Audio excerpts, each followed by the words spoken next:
Hey folks, how's it going? I'm Josh. Today we're checking out Karl's holiday report, Canary Island. I think it's been about a week since the last time I checked out a Karl video. I think the last one was the interview on that show he was on, that talk show. When we were talking about the moaning of life. Yeah, let's just get and jump into it, folks. Well, that's cheered me up. In a better mood now? Yeah. Good. That's great. Let's should we rock out today? Yeah, well, yeah. Bit of Led Zeppelin, maybe Stones. Brilliant, yeah. Some of the classics. And Yeah. When are we going to talk about Karl? Have we run out of stuff already? Okay, already. let's go. Okay, now, yeah. So where did you go, Karl? What was the story? It was my birthday, right? Went home after working with you a couple of Saturdays ago, right? Girlfriend was like, open your card. And I said, no, it's my birthday on Monday, I'll open it then. You obey by the rules, certainly on birthdays. Birthday rule. Well, there's no point. Well, exactly. Chaos leads that way. Yeah, right, so... Not an anarchist, never has been. So anyway, she was kept going on and it was doing me head in, so I said, alright, I'll open it. Yeah. So I opened it, ticket fell out. Surprise holiday to one of the Canary Islands. So... And what was your reaction? I mean... First one was we haven't got enough money. Right. For this, but I didn't want to ruin it, so No. so I didn't go on about that, and I said, oh, it'd be great, so I can't wait. So, Did you say it in that tone of voice? Well, it was good timing because I was tired and everything, and I'm not a big holiday fan, but the timing was right. Yeah. Do you know what I mean? It's the same as last night. I don't always like a curry, but last night You're in the mood. you get that sort of, oh yeah. Curry, you had a feeling. Yeah, you had a feeling You for thought, curry. and then lo and behold, later you were eating the curry. Right. It's weird, isn't it? Very Isn't it weird, the strange. Life is- paranormal? Isn't it weird? Isn't it weird? They work in mysterious ways, Yeah, ghosts. yeah. So yeah. anyway, right, the island, if I was on with you were here, I'd probably say it's a bit barren. Okay. Not much there, but if you get a hotel, you guarantee good weather. Right? Are you? No, what I mean is, it'll be a good holiday. If you get a hotel, right, the weather's always good, so you'll have a nice Yeah, time. it was a comma, yeah, it was a, yeah, go on. And all that, and the food was all right, and everything was going all right. I was just having a nice, relaxing time. And how do you sort of spend your time on a holiday? You just lie around? Is that That sort of holiday, just lying around. I bought a book. You bought a book? Yeah. Okay, ghosts? No, it was short stories, right? It About was like ghosts? no, it was about like special days in our time and time before me and stuff. Oh, yeah. And it was like it was telling you about how in I think it was 1814 the Thames frozen up. Yeah. And all these stories are told by eyewitnesses. Yeah. Right. So there's some fella who was around in 1814. And the Thames was frozen, and people used to put market stalls on there, and they'd do the shopping. It was like it was like an Oxford Street. Was that Mad Liar Charlie?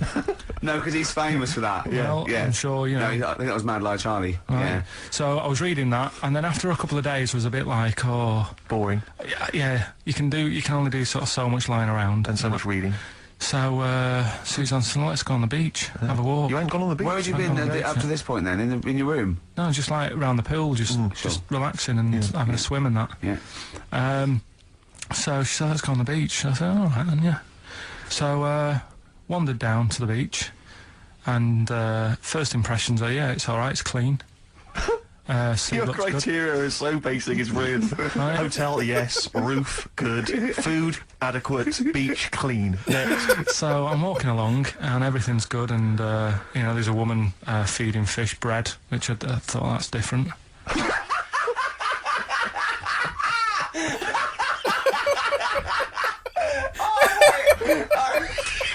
Ricky's so fucking stupid. I love that. He likes originality. He loves a bit of originality. Feeding fish bread? This woman was there, like up to her knees in water. Yeah. And she was stood Was there. that a sea? Chucking, yeah. Oh, right, good. Chucking this bread, and I thought, what's she doing? And I stood there and watched for a minute, and there was little fish coming up, having the bread. I thought, oh. So we carried on walking, and everything's going well. And then this fella comes towards me. Everything's going well. Yeah, that's I haven't original. fallen over. Clean feeding bread. 2 points for originality. Go well. Yeah. Fella comes walking towards me. Oi, oi. He's only got no pants on. Oh. So I said, Suzanne, what's going on? Why did he turn to her? Like she knows more So than she him. said, oh, yeah, it's, she said, yeah, it's a nudity. Is this going to be a long story? Could you pour that coffee? Can you give me that coffee over? Sorry, this is really bad. Yeah, because he's pouring... Thank you. Just amuse yourselves while we talk the coffee. Thank you very much. Steve, do you want I'll have a one? cup of coffee, Carl. Thanks, yeah, cheers. Cold. Right, good. Okay. So, Great. Thank you. so she said, yeah, it's a nudist beach.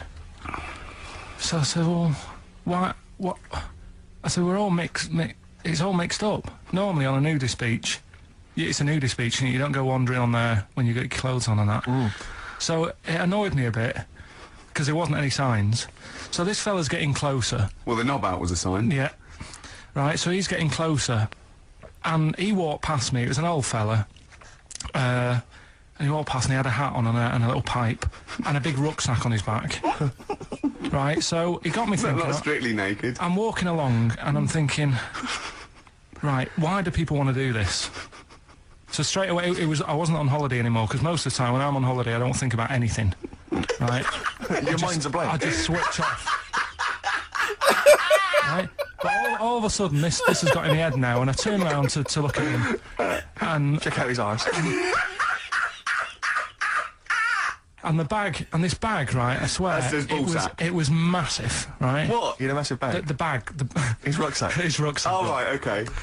When he said there was an old couple coming towards me, I said, what was lower, the bloke's bollocks or the woman's tits? And he said, well, that was another point. She might as well have worn knickers. Because he said, I was so naked. That's what he said to me.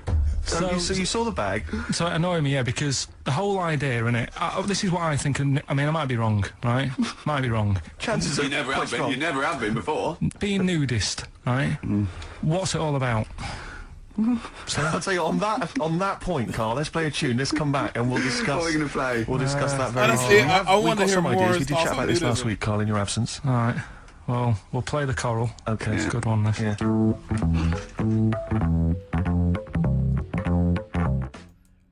I really wanted to hear more of his thought on. Wait, it said the report too.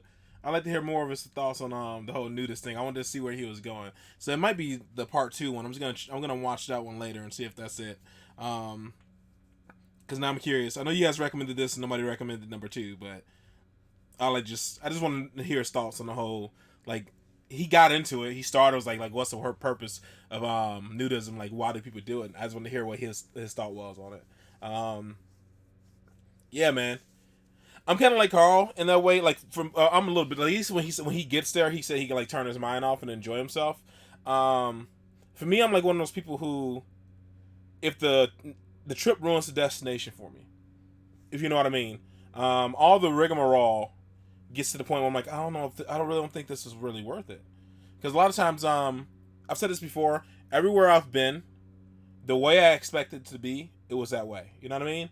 So it was almost like, yeah, I'm here now, but this is kind of what I expected. I think you get enough information now where you kind of get the gist of what things are like. And I kind of have the gist of what most places are like. With the exception of like really extreme places, you only get so much out of that. But like, we're watching enough videos and people talking about that with traveling vlogs and all that jazz, you can kind of really immerse yourself in like a country and the culture and stuff of that country. And I've never been out of the country, but I've been around, the United States and all that jazz. And every time I've ever went somewhere, whether it was Salem with Tay or when I went to Arizona with a couple of buddies, stuff like that, the way I expected it to be is the way it was. Like, I got there, I'm like, dude, it's nothing special. And I think I get more appreciation for travel if I do go outside the country, maybe. I think I'll have more appreciation for it because here, I get nothing out of it. Like, when I go somewhere, like, you'll go through all the rigmarole, packing a specific size bag, finding a ride to the airport. Once you get dropped off at the airport, having to go to, like, if you get there early, waiting forever for your plane, and then waiting for your roll to be called up, your bag might, if your bag's too big, having to check it. If not, then, put an overhead thing. The whole, like, just going through the airport with all those freaking people, the in and out of the plane part, like how long it takes to get out of the plane, how uncomfortable, because I'm a big guy, how uncomfortable plane seats are as well. Usually my knees are shoved up against the back of the seat, so I'm like crammed in the whole time. And then when I get there, it's just like, yeah, but all the stuff we're doing here, I could have did at home. So for me personally, I just don't like, I'm not a traveler because I've traveled enough around here where I'm like, yeah, this isn't for me. And I don't knock people who travel. My brother loves traveling. He tries to get me to do like more stuff with him. But I'm like, dude, it's just not my thing. You're out of like thousands of dollars sometimes, depending on like your ticket and hotel and all that jazz, just so you can eat in a different location. So I don't know, man. Like, you get there and it's like, all right, we're gonna go to, like, are there any special restaurants around here? Like, no, the usual, the chains. We can go to Chili's, we can go to Fridays. There's a Mickey D's, a Burger King. And you might come across one like little somewhat fancy restaurant, but even when you get to the fancy restaurant, like, oh, is this worth all this money I spent on this? This is okay. I can make a better ribeye at home. So I don't know. I'm a bit. Tay, I tell you, I'm cheap. I'm pretty cheap. When it comes to certain stuff, I should say when it comes to certain stuff, when it comes to something I like tech or something like that I know I'm gonna get something out of it for like years, whether it's like me building a computer or something like that, then I'll shell out a little more dough. But I don't usually like to spend too much money on like vacations and all that jazz. And whenever we use it, it's Tay. Tay likes to go places sometimes. She's not even close to like as bad as me. I don't know. I'm not like a sourpuss or nothing, but I don't know. Traveling is just not for me. Usually, like I said, when I get there, I'm like, it's paid a lot of money to come to a place that looks exactly like where I was at, with a slight difference, especially when like it's a landmark. I think maybe if I do something really big, like if I go to like the Grand Canyon, maybe I'll be in awe, or like Yellowstone Park, like something like those like landmarks. I don't know, maybe I enjoy it more.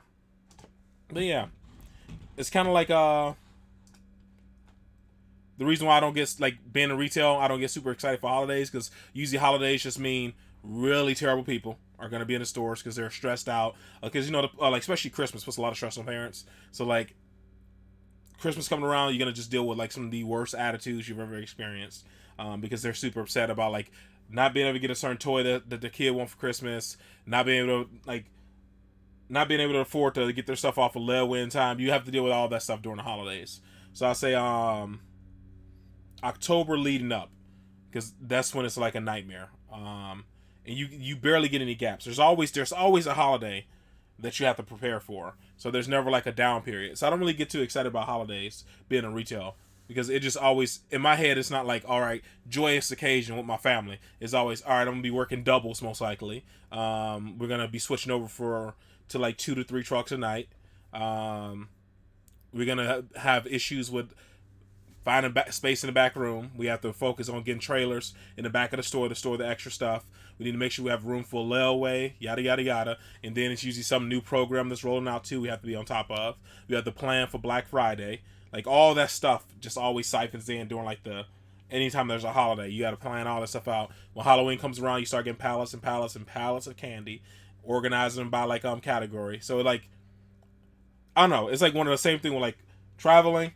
Like, the trip kind of ruins the destination, because I kind of like know, like, going through all the rigmarole, going through the airport, security, all that jazz, dealing with all these different personalities, delays, if there aren't any delays, and like, lucky, then you actually get there, you're not actually in the comfort of your own home, bed and stuff. I'm more of a homebody, so I just think the same thing, like for like I was saying, holidays, the trip ruins the destination, and retail kind of ruins holidays for you.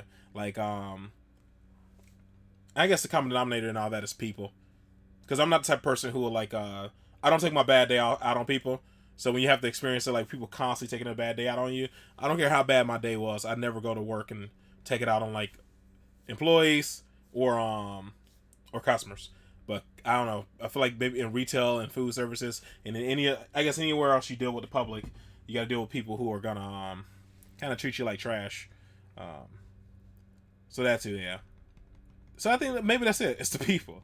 That's the main thing that kind of like you having to do. Like, if there was a teleporter that I could just step into, get teleported to the destination, I think I love it a lot more. And I think if there's a little more work-life balance in retail, I would probably enjoy holidays more. But if you ever speak to anybody who's in retail, and it's probably the same way with food services, they'll tell you the same thing, that holidays just means longer hours and more people shitting all over you throughout the entire day. That's just usually what it means. Oh. All right, guys. I talked long enough. This is too long. All right, guys. That is all for this one, man. Hopefully, you guys are happy, safe, and healthy. I'll see you in the next one. Later.